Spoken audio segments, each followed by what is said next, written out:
નમસ્કાર, જય હિન્દ. VTVGujarati.com પર તમારું સ્વાગત છે. મારું નામ છે કરણ. આજે 78મો સ્વતંત્રતા દિવસ છે. આપ સૌને ઇન્ડિપેન્ડન્સ ડે ની હાર્દિક શુભકામનાઓ. હવેની વચ્ચે આજે લાલ કિલ્લા ઉપર પ્રધાનમંત્રી નરેન્દ્ર મોદીએ ઘણા બધા મુદ્દાઓને લઈને ચર્ચા પણ કરી છે. એમને CA, one nation one election, આની સાથે સાથે વિકસિત ભારતનું સપનું કેવી રીતના પૂરું થશે તેની પણ વાત કરી છે. હવે આ બધાની વચ્ચે અત્યારે આપણી સાથે જગદીશ મહેતા સર જોડાઈ ચૂક્યા છે, જે આપણે આ જે મોદી સાહેબ બોલ્યા છે કેવી રીતના સફળ થશે તેની પણ વાત કરશે. જગદીશભાઈ, સૌથી પહેલા તો VTVGujarati.com પર તમારું સ્વાગત છે અને સૌથી પહેલા તો ઇન્ડિપેન્ડન્સ ડે ની પણ આપને હાર્દિક શુભકામનાઓ. આપને પણ, હા, દેશવાસીઓને પણ, આપણા તમામ દર્શકોને પણ. ઓકે. લાલ કિલ્લા ઉપર ફરી એકવાર પ્રધાનમંત્રી નરેન્દ્ર મોદીએ અમુક મુદ્દાઓ ઉપાડ્યા છે. સૌથી પહેલો જ મુદ્દો સીએ નો છે. હવે સીએ ની જ્યારે પણ વાત આવે છે ત્યારે વિરોધ પક્ષો પણ આના વિરોધમાં હોય છે. શું કહેશો, ક્યારે સફળ થશે?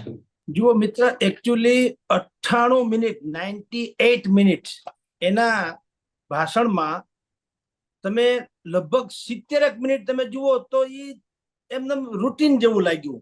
આપણને લાગ્યું કે અગાઉના સમયમાં જયારે ચૂંટણી સભાઓમાં જે કઈ વાત કરતા હતા તેવી જ છે, પરંતુ ક્લાઇમેક્સ એ બહુ જબરજસ્ત રહ્યું. કારણ કે વાત તો એને બિલકુલ ઘણી બધા મુદ્દા ઉપર કરેલી. દુનિયાનો એમ કે એને સુઝાવ માંગ્યા હતા. નરેન્દ્ર મોદી એમ કીધું કે મેં દેશવાસીઓ પાસે સુઝાવ માંગ્યા હતા કે દેશને આગળ લાવવા, એટલે 2047માં દેશને મહાસત્તા બનાવવી હોય તો શું શું કરવું જોઈએ. તો સુઝાવ જે લોકોએ આપ્યા હતા, ભાઈ દુનિયાનું આપણે સ્ટીલ કેપિટલ બની શકે એમ છે, ગ્લોબલ મેન્યુફેક્ચરિંગ હબ બની શકે એમ છે, યુનિવર્સિટી જે આપણી છે એ પણ ગ્લોબલ કક્ષાની હોવી જોઈએ. કારણ કે વિદેશમાં આપણા લોકો જે ભણવા જાય છે, ખાસ કરીને મેડિકલ ના ક્ષેત્રના, તો લાખો લોકો જાય છે. એને બદલે એમ કે અહીંયા જો આવે ભણવા, જેમ કે નાલંદા વિદ્યાપીઠ જે છે બિહારમાં, એ ફરી પાછી સરકારે નવી બનાવી નાખી, જે એનું પુરાતન કાળમાં એનું જે પણ મૂલ્ય હતું એ સેન્સનું બનાવવાની વાત છે. એ પણ વાત કરી. લઘુ ઉદ્યોગો જે છે એને એમ કે કાનૂની અડચણો બહુ ઓછી આવે, બને ત્યાં સુધી કોઈ કાનૂનની અડચણ ન આવે એ ટાઈપના એનું પણ વ્યવસ્થા કરવી. આપણું આયુર્વેદિક ઔષધિ એ વિશ્વ, આપણું તો ચરક જે સાહિત્ય છે ત્યારથી માંડીને આજ સુધી આયુર્વેદિકમાં તો આપણો કોઈ જોટો નથી સમગ્ર વિશ્વમાં. જે રીતે યોગ આપણે આખા પ્રાણાયામ ને યોગ આપણે આખા વિશ્વમાં, પછી વિશ્વ આખા એને સ્વીકાર્યું બી ખરું કે આ બહુ અતિ ઉત્તમ વાત છે. એવી જ આપણી આયુર્વેદિક વાત છે. તે ઉપરાંત સુપર ફૂડ એટલે કે ઓર્ગેનિક ફૂડ, આમાં પણ ભારતમાં બહુ મોટી ઓપોર્ચ્યુનિટી છે અને ખેડૂતોને પણ બહુ સારું, એની આવકથી માંડીને બધી રીતે સારું થઈ શકે એમ છે. પછી આપણી ઉપલબ્ધિઓ ગણાવી. G27 આપણે કરી નાખ્યું. ગ્લોબલ વોર્મિંગમાં પણ આપણે વિશ્વના અનેક રાષ્ટ્રોની કમ્પેરમાં સૌથી સારું તો આપણે કર્યું એમ કે એમાં સફળ થયા હોય. અને બીજું 5 વર્ષમાં મેડિકલની હવે હજી 75,000 સીટ એટલે કે બેઠક હજી વધારવાના છીએ. એટલે અને ગેમિંગ એટલે કે જે ખીલોના છે, ઇન્ટરનેટ વાળાથી માંડીને બધી પ્રકારના ગેમિંગ રમકડા, એમ કે એનું બહુ મોટું વિશ્વ છે ને બહુ મોટું અર્થતંત્ર છે. ને ભારતમાં ટેલેન્ટની ખામી નથી. જો ભારત આ તરફ જાય તો આપણે અત્યારે જે ચાઇના વગેરેથી મગાવીએ છીએ રમકડા, એને બદલે ભારત એક્સપોર્ટ કરી શકે ને એમાં બહુ મોટી ઓપોર્ચ્યુનિટી પણ છે. 6G નેટવર્ક એની તરફ આપણે એમ કે 5G તો ઠીક છે, એ તો છે જ, પણ 6G તરફ કામ કરી રહ્યા છે. ખાસ કરીને ન્યાય સંહિતા, કાયદામાં જે કાનૂનમાં વર્ષો સુધી કેસ લંબિત રહે છે, એમાં કીધું આપણે રિફોર્મ કરીએ. અને આદિવાસી જે છે ભગવાન જેને કે બિરસા મુંડાજી, એની જયંતિ ઉજવવાની પણ જાહેરાત કરી. આમ એને વાત ટૂંકમાં બધી જ કરી. પરંતુ મેં આપને કીધું તેમ એ 70 મિનિટની વાત રહી. અને જે અત્યારે તમે હું ચર્ચા કરીએ છીએ ને બાકી બધી જ મેઇન સ્ટ્રીમ વાળા આજે ચર્ચા કરવાની છે, એ 20 મિનિટનો ક્લાઇમેક્સ છે. હા, અને એની જ ચર્ચા વિદેશ થવાની. એમાં એને 4-5-6 મુદ્દા મહત્વના આવરી લીધા. પહેલી વાત તો એ કે ભારતની ભીતરમાં જ રહીને કેટલાક ભારત દ્રોહી નહીં, ભારત દ્વેષી લોકો જે છે, જેને ભારત અને ભાજપ બે એક લાગે છે કે ભાજપ આગળ વધશે તો ભારત, એટલે ગમે તેમ કરીને જાતિવાદ નાખી દો તમે એમાં, જાતિ જનગણના જેને કહે છે એ, પછી સીએ જે છે એવા કોઈ યુનિફોર્મ સિવિલ કોડ જે છે એ પ્રકારના કાનૂન છે તો એમાં અડચણ નાખવી. એટલે નરેન્દ્ર મોદીએ આજે જે પ્રવચન આપ્યું, એ પ્રવચનનું જો પેલી હેડલાઇન જો કરવી હોય તો શું છે આપને કહું. લોકસભાની ચૂંટણીમાં અપેક્ષા કરતા ઘણા ઓછી બેઠકો મેળવનારી ભારતીય જનતા પાર્ટી સમગ્ર દેશમાં થોડીક માયુસી જે મહેસૂસ કરતી હતી, આજે એ માયુસીને નરેન્દ્ર મોદીના આ પ્રવચનથી પ્રાણ તત્વ મળી ગયું. કારણ કે એને એજન્ડા સેટ કર્યો નરેન્દ્ર મોદીએ. ભલે 2047 મહાસત્તાની વાત કરે છે ભારતને, પણ એ 2047 તો લાંબો ગાળો છે. પણ હમણાં જેમ કે અત્યારે 2024ની ચૂંટણી છે, 5 વર્ષની 2029ની ચૂંટણી આવશે, બીજી કેટલીક વિધાનસભાની ચૂંટણી છે, અને હમણાં ગુજરાત સહિત બાકી બધી જગ્યાએ ગ્રામ પંચાયતોની ચૂંટણી છે. તો એ ચૂંટણીનું વાત જે કેલ્ક્યુલેશન છે કે એનું જે આખું ગણિત છે, એની ઉપર ભારતીય જનતા પાર્ટીને અત્યારે એક પ્રોબ્લેમ હતો. સમૂચા રાષ્ટ્રમાં કહું છું, ગુજરાતમાં નહીં, ગુજરાતમાં અનેક બીજા બધા કારણો પણ હતા કે લોકો વચ્ચે જવામાં એને મુશ્કેલી પડતી હતી ભારતીય જનતા પાર્ટીને. પણ દેશભરમાં પણ ચૂંટણીમાં જે વિપરીત પરિણામો આવ્યા, અપેક્ષાહીન પરિણામો આવ્યા, ત્યાર પછીથી ભારતીય જનતા પાર્ટીના નેતાઓને એમ હતું કે કયા મુદ્દે આપણે દેશમાં જશું લોકોની સમક્ષ અને લોકોની આપણે સહાનુભૂતિ જીતશું. તો નરેન્દ્ર મોદીએ એના 98 મિનિટના પ્રવચનમાં 20 મિનિટનું છેલ્લું જે ક્લાઇમેક્સ છે, એમાં આ બધી વાતને આવરી લઈને પહેલી વાત તો એ કે ભારતીય જનતા પાર્ટીને પણ એને પ્રાણ પૂરી દીધો. જી, આ મુદ્દાની વચ્ચે વિકસિત ભારતનો મુદ્દો સૌથી વધારે મહત્વનો હતો, અને અત્યારે સોશિયલ મીડિયામાં એ પણ ચાલી રહ્યું છે વિકસિત ભારતનો મુદ્દો 2047માં. તો 2047ની જે વાત કરી રહ્યા છે, દર વર્ષે આવી રીતના વાત કરતા હોય છે પ્રધાનમંત્રી નરેન્દ્ર મોદી, અને પોતાના બીજા ભાષણોમાં પણ જે 2047માં વિકસિત ભારતનો જે મુદ્દો છે એ ઉઠાવતા હોય છે. તો શું લાગે છે 2047 સુધી આપણે અમેરિકાને ટક્કર આપી શકીએ હવે સક્ષમ હશું? જો કે આ પ્રશ્નનો જવાબ જો એને તો છે, કારણ કે અત્યારની જે સરકારની સ્થિતિ છે એ તો કાંખ ઘોડી ઉપરની છે, પૂર્ણ બહુમતી આમ નથી. ચંદ્રબાબુ નાયડુ અને નીતિશ કુમાર એના ઉપર નિર્ભર છે. કાલ સવારે ઉઠીને અત્યારે આપણે બધી સારી વાત કરી, 2047ની વાત કરો, પણ 47 ક્યાં થયું? લાલુ પ્રસાદ યાદવ થી માંડીને વિપક્ષના અનેક નેતાઓએ કીધું છે કે ઓગસ્ટ મહિનો નરેન્દ્ર મોદીની સરકાર કેન્દ્રની છે કાઢે તો કાઢે, સમજી લ્યો. એટલે સ્થિતિ અત્યારે પાછી પ્રવાહી તો છે જ, પણ જે એટલે 2047 બહુ દૂરની વાત છે. પણ એક વસ્તુ કહું, નરેન્દ્ર મોદી હંમેશા એની એક પંક્તિ પણ કાવ્યમાં પણ છે કે હું ફાનસ છું, એમ કે હું પડકારોને ઝીલનારો માણસ છું, વગેરે વગેરે. તો એનો એક છે આફતમાંથી અવસર શોધી લેવો, એ નરેન્દ્ર મોદીની મેથડ રહી છે. એટલે અત્યારે એ કાંખ ઘોડીના આધારે છે કે ચંદ્રબાબુ નાયડુ અને નીતિશ કુમારની પક્ષે જે ટેકો આપ્યો છે, કાંખ ઘોડી કહું છું, એને કારણે અત્યારે ભલે કેન્દ્રમાં છે, એટલે દરેક માણસે, એટલે કે વિપક્ષના ખાસ કરીને ઇન્ડિયા એલાયન્સ એવું માનતી હોય કે ગમે ત્યારે આ કાંખ ઘોડીમાંથી એકાદને આમ ખેડવી લઈએ એટલે નરેન્દ્ર મોદીની સરકાર ગબડી જશે.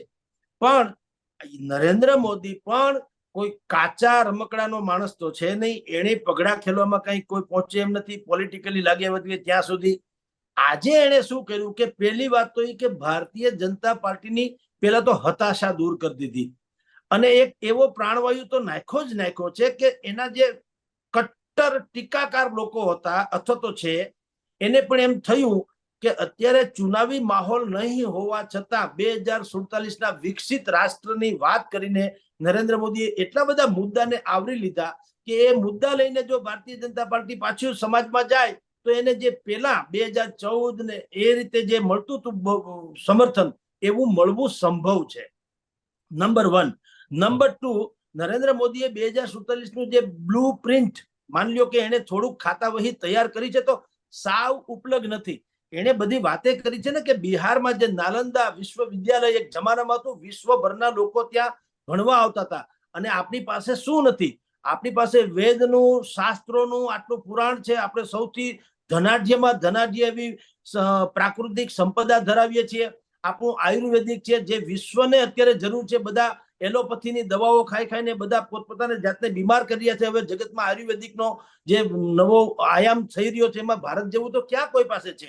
પછી સુપર ફૂડ તમે જેને કહો છે કે લોકો આ બધું ફાસ્ટ ફૂડ ખાઈને થાકી ગયા છે, એવું ઓર્ગેનિક ફૂડ કે જેમાં રાસાયણિકનો ર ન હોય અને બિલકુલ સેન્દ્રિય ખાતરથી બનાવવામાં આવ્યું, એવા સુપર ફૂડ જે છે એ પણ ભારત પાસે જે ક્ષમતા છે એવી જગતના કોઈ દેશ પાસે નથી. કારણ કે આપણે બધી રીતે સમતોલ વાતાવરણ વાળો આ દેશ છે. બીજા કેટલાક રાષ્ટ્રોમાં આવ્યું છે 6 મહિના વરસાદ પડે, 6 મહિના દુષ્કાળ પડે, ને કોઈકમાં રેતી છે, કોઈકમાં શિયાળો નથી, કોઈકમાં ચોમાસું નથી. લાઈક ધેટ આપણે ત્યાં એક તો સમાનાંતરે શિયાળો, ઉનાળો, ચોમાસું મોટા ભાગે સમાનાંતરે વ્યવસ્થિત રીતે થનારો આ દેશ, એટલે કે ભૌગોલિક એવી સંપદા વાળો દેશ છે કે જે આપણે આ બધી જ વાતો મેં કરી તે આપણે એની ઉપલબ્ધિ પ્રાપ્ત કરી શકીએ. બીજું, ટેલેન્ટ હવે કૌશલ ઉપર તો નરેન્દ્ર મોદી આધાર રાખી જ રહ્યા છે ને એ કહે છે કૌશલ્યને. તો આપણા દેશમાં તો એક તો વિશ્વનો સૌથી યુવા દેશ છે આપણો, અને ટેલેન્ટની કોઈ ખામી નથી. આપણે બધા જાણીએ છીએ, છાસવારે બધી બાબતોમાં આપણે અખબારોથી માંડીને મીડિયા સુધીમાં આવે છે. જગત આખો એને સ્વીકારે પણ છે. આજે પણ વિશ્વની સૌથી જેને કહેવાય મલ્ટીનેશનલ કંપનીઓ જે છે, એપલ થી માંડીને જેટલી પણ તમે સમજો તો આ બધા ફેસબુક થી માંડીને બધા એમાં સીઈઓ જે કઈ અથવા તો કી પોસ્ટ ઉપરના માણસો છે એ પણ ભારતના જ છે.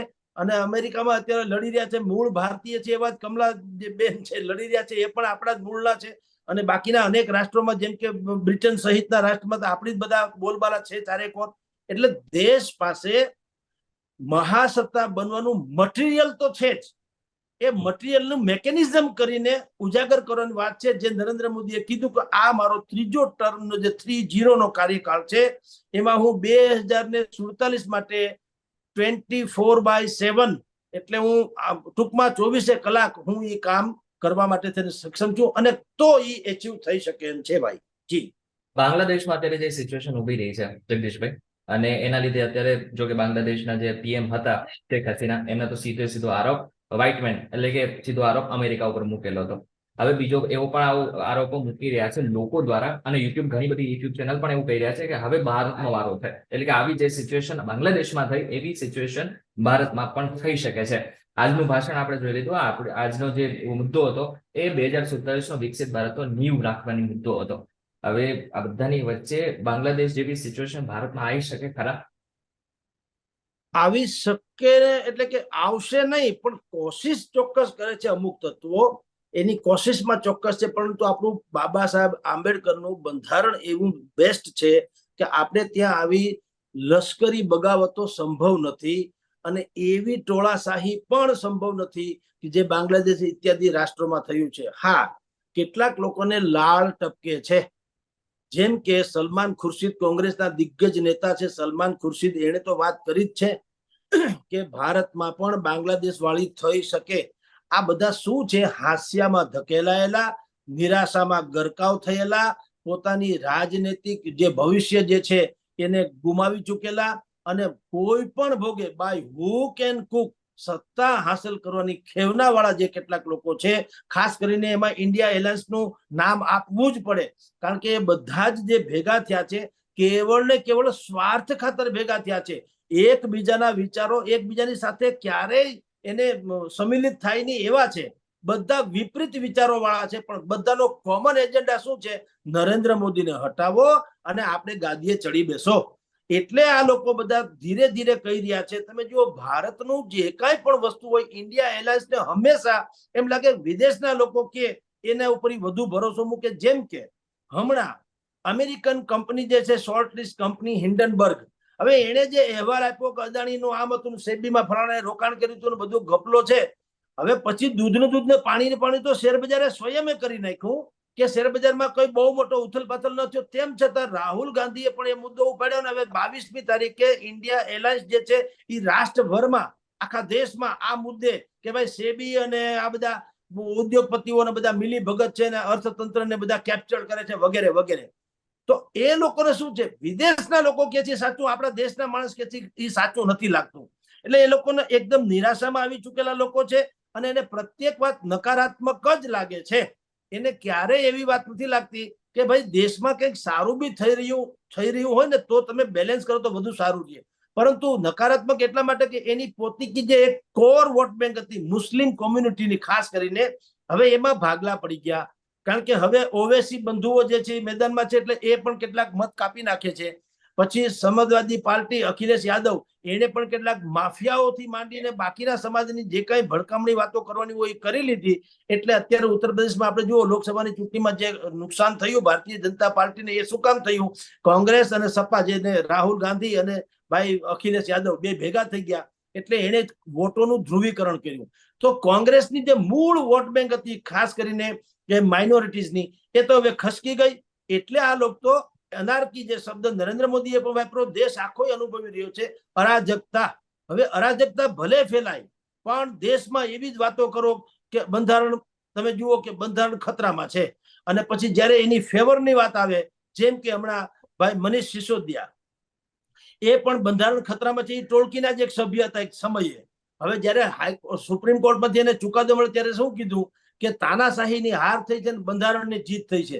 એટલે બધા ફ્લેક્સિબલ છે. એને ફેવરનો ચુકાદો આવે તો બંધારણ સારું, એની ફેવરનો ચુકાદો આવે તો ન્યાયતંત્ર ઉચિત, એની વિરુદ્ધનો આવે તો હંમેશા દેશમાં તાનાશાહી. એટલે આ પ્રકારની જે નેરેટિવ એટલે કે એક આખી વાતાવરણ સર્જવાની કોશિશ છે વિપક્ષોની, એ એમ સૂચવે છે કે જો એમાં એને બહુમત અથવા તો એને સપોર્ટ મળવા માંડે તો બાંગ્લાદેશ વાળી કરવાની એની ગણતરી છે. પરંતુ ભારતની એક મહાન વિરાસતે છે અને ડોક્ટર બાબા સાહેબ આંબેડકર જેવી મહાન હસ્તીઓએ જે બંધારણનું ઘડાણ કર્યું છે એ ઘડાણ એવું છે કે એમાં આ લોકોની દાળ ગળે તેમ નથી. જી જગદીશભાઈ, આપ અમારી સાથે જોડાયા બદલ ખૂબ ખૂબ આભાર. તમે ઘણા બધા એવા મુદ્દાઓ લીધા કે જે ખરેખર જનતા સુધી પહોંચવા જરૂરી છે. ખાલી માત્ર ને માત્ર લાલ કિલ્લા ઉપરથી પ્રધાનમંત્રી મોદીએ તો પોતાનું ભાષણ આપી દીધું, પરંતુ પોતાના ભાષણમાં એમણે કયા કયા મુદ્દાની વિશે ચર્ચા કરી એ પણ તમને કહ્યું. તો ફરી એકવાર આપનો ખૂબ ખૂબ આભાર. આપને જય હિન્દ. દર્શક મિત્રો, જય હિન્દ. ફરી એકવાર આપને ઇન્ડિપેન્ડન્સ ડે ની શુભકામનાઓ. આની સાથે સાથે આ વિડીયોને તમારે મેક્સિમમ લોકો સુધી પહોંચાડી દેવાના, જેથી આ ભાષણ વિશે અને આ એનાલિસિસ શું છે એમને પણ ખબર પડે. વિડીયો પસંદ આવે તો વિડીયો મેક્સિમમ લોકો સુધી પહોંચાડજો. આવા જ ઇન્ફોર્મેટિવ વિડીયોઝ માટે VTV Gujarati.com સાથે જોડાઈ રહેજો.